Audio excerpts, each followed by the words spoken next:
Bismillahirrahmanirrahim. Wa an Abi Hurairah radhiyallahu anhu qala Abu Hurairah mengatakan su'ila telah ditanya Rasulullah sallallahu alaihi wasallam an aktsari ma yudkhilun nasal jannah, mengenai paling banyaknya perkara yang perkara tadi menyebabkan para manusia masuk surga.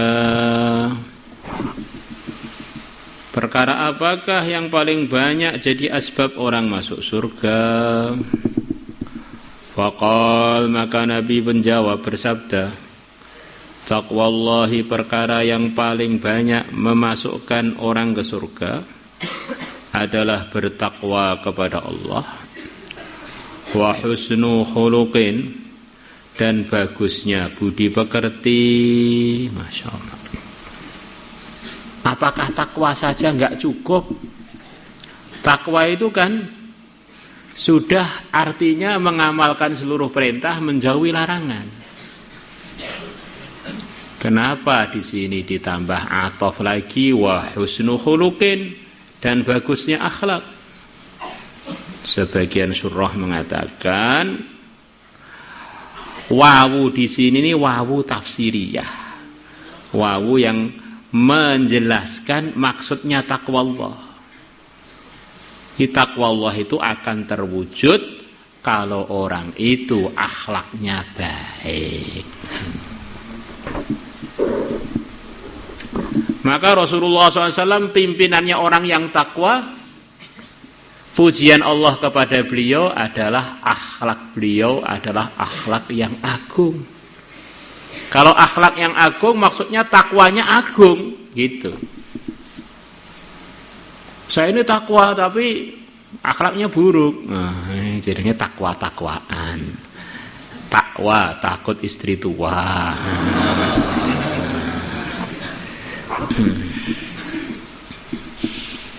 Wa su'ila, dan beliau ditanya an aktsari ma yudkhilun nasan nar, dan beliau ditanya mengenai paling banyaknya perkara yang perkara tadi menyebabkan masuknya para manusia ke neraka. Faqal, maka Nabi bersabda, al-famu, yaitu mulut, wal farju, dan kemaluan. Perkara kecil di badannya manusia. Mulut berapa senti, farji juga hanya berapa senti. Kok pada tertawa? La ilaha illallah. Kenapa? Memang sebetulnya ujiannya manusia itu, kalau kita memandangnya dengan pandangan husnudzon, ujiannya manusia itu sebetulnya manusia itu mampu untuk melampauinya, hanya kadang-kadang kurang sabar aja.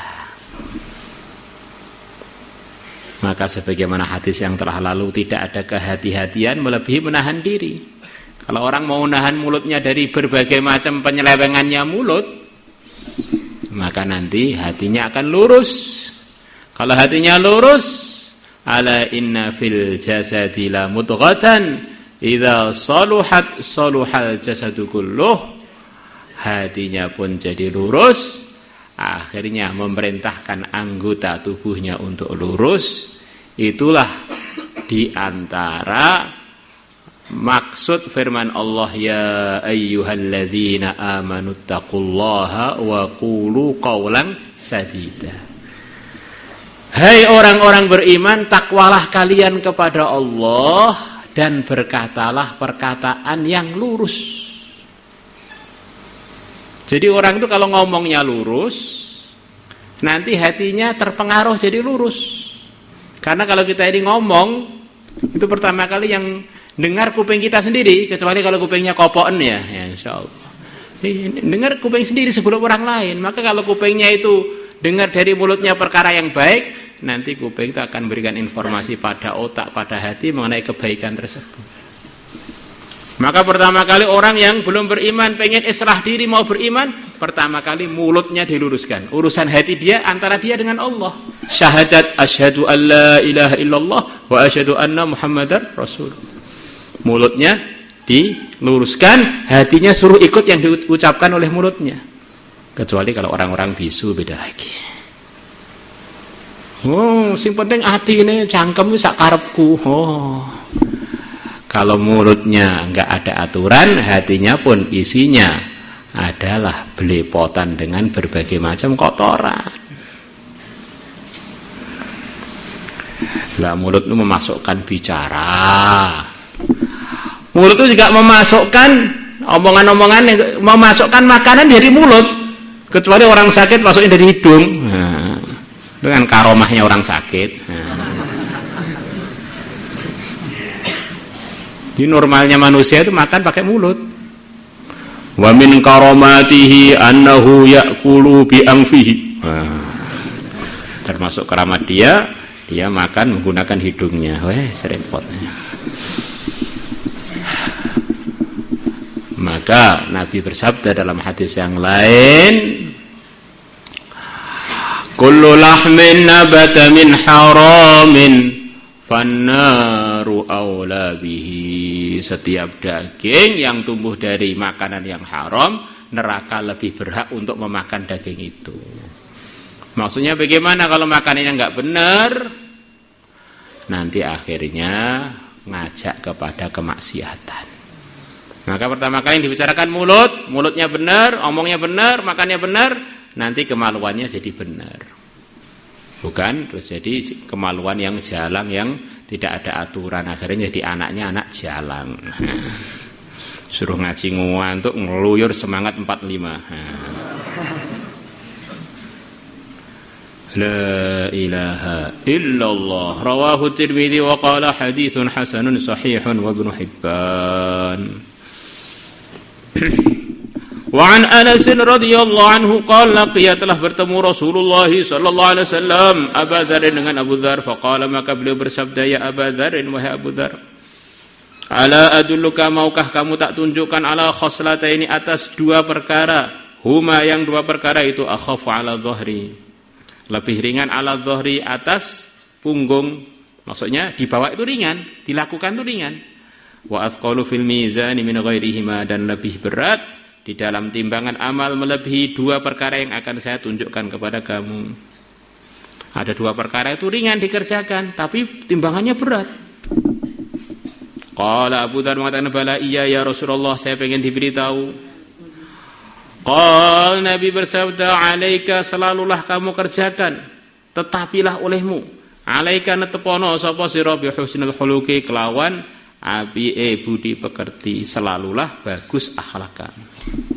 Selalulah bagus akhlak kamu.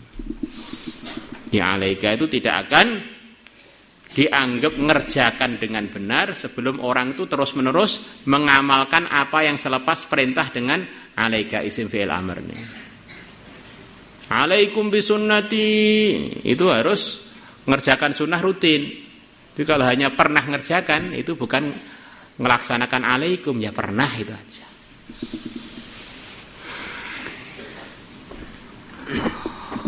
Wa tulis sumti, dan panjangnya diam, selalulah panjang diam. Maksudnya panjang diam itu gimana? Memperbanyak diam gimana? Maksudnya diam dari perkara yang tidak ada manfaatnya. Karena mengartikan hadis itu harus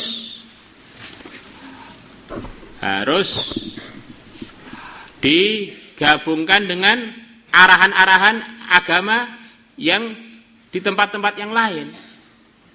Karena di antara arahan agama adalah semua perkataan kita ini akan ditulis raqib dan atid. Maka kalau ngomongnya tambah banyak dan itu adalah kebaikan, maka tambah banyak pahalanya berarti. Ma yalfidhu min qawlin illa ladaihi raqibun atid.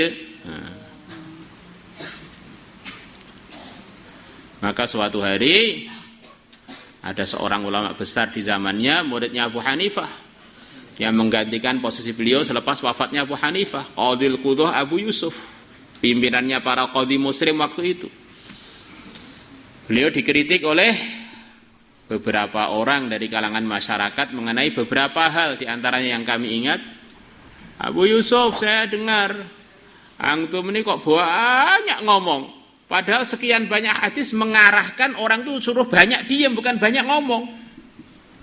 Itu pertama. Yang kedua adalah saya lihat tuan ini kalau jawab masail itu cepat sekali. Padahal para sahabat itu cerita-ceritanya orang yang tertakwa selepas para anbiya itu, kalau ditanya masail untuk jawab ahkam itu dilempar pada temannya 5 sampai muter lagi ke orang yang sama belum dijawab, saking takutnya kalau jawab masail keliru. Dan antum jawab langsung wus gimana? Maka beliau mengatakan kurang lebihnya yang saya pahami hadis-hadis yang arahan-arahan agama yang memerintahkan orang untuk banyak diam itu adalah kalau tidak ada manfaatnya. Tapi kalau ada manfaatnya, di antara fungsinya ngomong adalah untuk cari pahala. Coba kamu lihat ngomongan saya nggak ada pahalanya yang mana? Nah, malah beliau bilang itu, coba kamu cari omongan saya nggak ada pahalanya yang mana?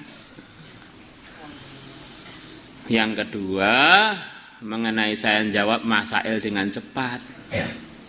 Sekarang kamu saya tanya, jumlah jari tangan kamu berapa? 10. Jari kaki berapa? 10. Total berapa? 20. Kok cepat sekali kamu jawab?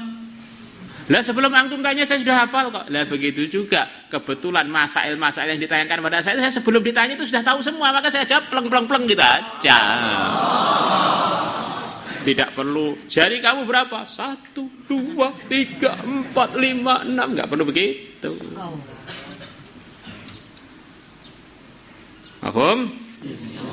Karena kan nanti begini ini jadi alasan santri yang malas jawab di kelas. Saya ngamalkan wah tulis sumti, padahal aslinya gak paham. Nyapok meneng ternyata ngantuk. Ngamalkan hadis wah tulis sumti. Akhirnya otaknya gak jalan karena gak pernah mau bertanya dan gak marah mau jawab kalau ditanya. Fawalladzi nafsi biyadihi, demi zat yang diriku ada dalam kekuasaannya, ma'amilal khalaiqu, tidak beramal para makhluk bimithlihi yang seperti, selalu baik akhlak dan selalu panjang diem. Rawahu Abu Ya'la wal Bazzar wa Tabarani wa ahadu asanidim sahihun wa rawahu Abu Syekh fi Thawab fi hadis min hadis Abi Darda anhu qala Rasulullah sallallahu alaihi wasallam, ya Abu Darda, wahai Abu Darda, ala unabbiuka, maukah engkau tak beritahu bi amrain dengan 2 perkara, khafifun mu'natuhuma, yang ringan, mu'natuhuma bebannya 2 perkara itu. Maksudnya pekerjaannya ringan, ngerjakannya itu ringan. Azimun ajruhuma, yang besar pahala keduanya, lam yulqallah bimithlihi, yang Allah tidak disowani bimithlihi, dengan seperti 2 amalan itu. Tulus somti, yaitu panjangnya diam, wa husnul khuluqi, dan bagusnya budi pekerti.